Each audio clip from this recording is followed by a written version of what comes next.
it is important to keep into perspective the role of the SAT exam in your college application. So because you need to keep yourself motivated to do well on the exam. Yes, your extracurricular activities, your projects, showcasing your passion is extremely important in your application, and so are your academic essays. And by the way, you can check out my course on academic essays as well.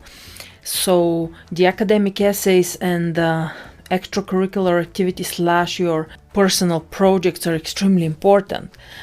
But the SAT has its own purpose, and it is to show the admissions readers your academic potential, because the exam tests concentration abilities, it tests your persistence, right? Because you need to sit for a few months or half a year or even a year studying for this exam, and your logical abilities and so on. And these are all things that you will need in college, simply put.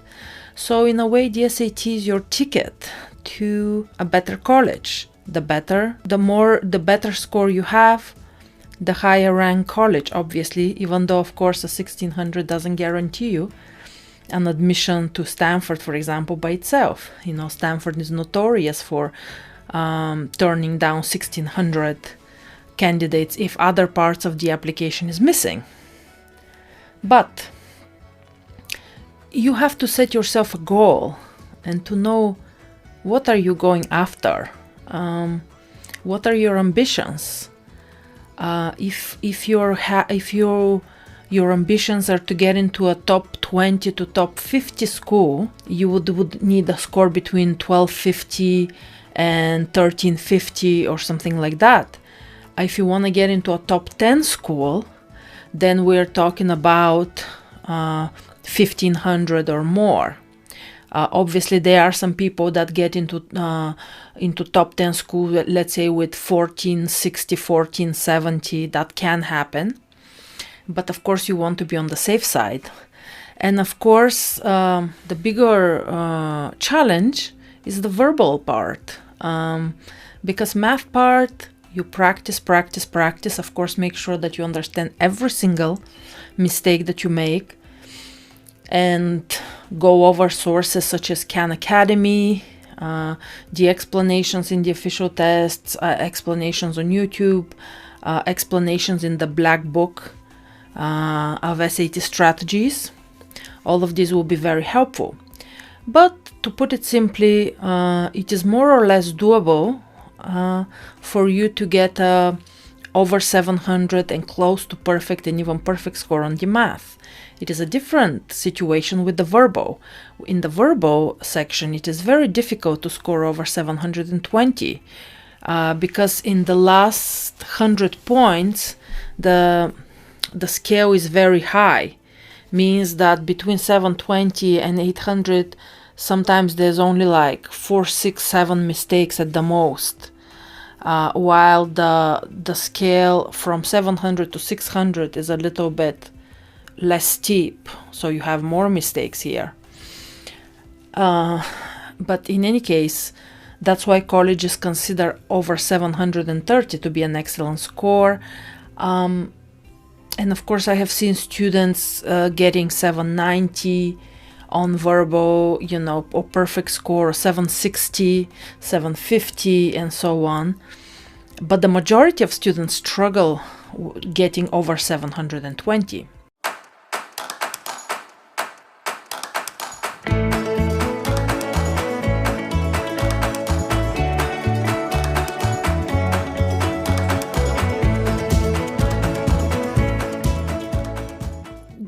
Give yourself a goal and visualize it, what score you would like to make. Of course, just visualization is not gonna get it done for you, but it is your motivation and is something that you are striving towards, and remembering the purpose of this exam, so that when you study, you can be as motivated as possible.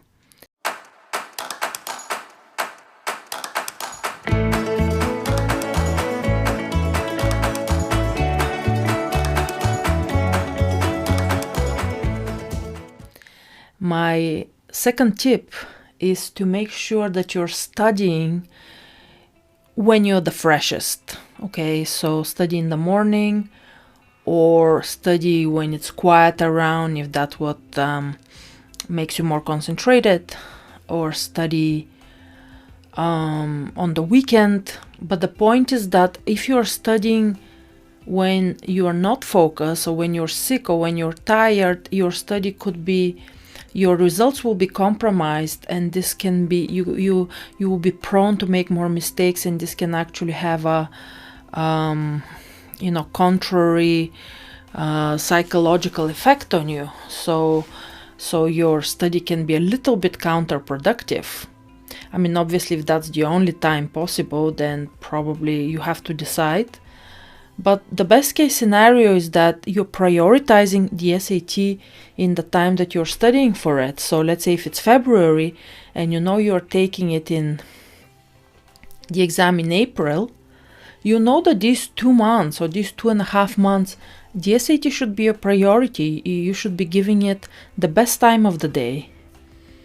And then in the other times of the week, you can study for your other things and so on. You have to understand that at every point in life, we have to set some priorities. You cannot be 100% everywhere. So some things have to be your priority. So when you're studying for the SAT, the best thing is to make the SAT your priority and study whenever you feel the freshest. So that, because you'll be making less mistakes, and this will keep you motivated to get going.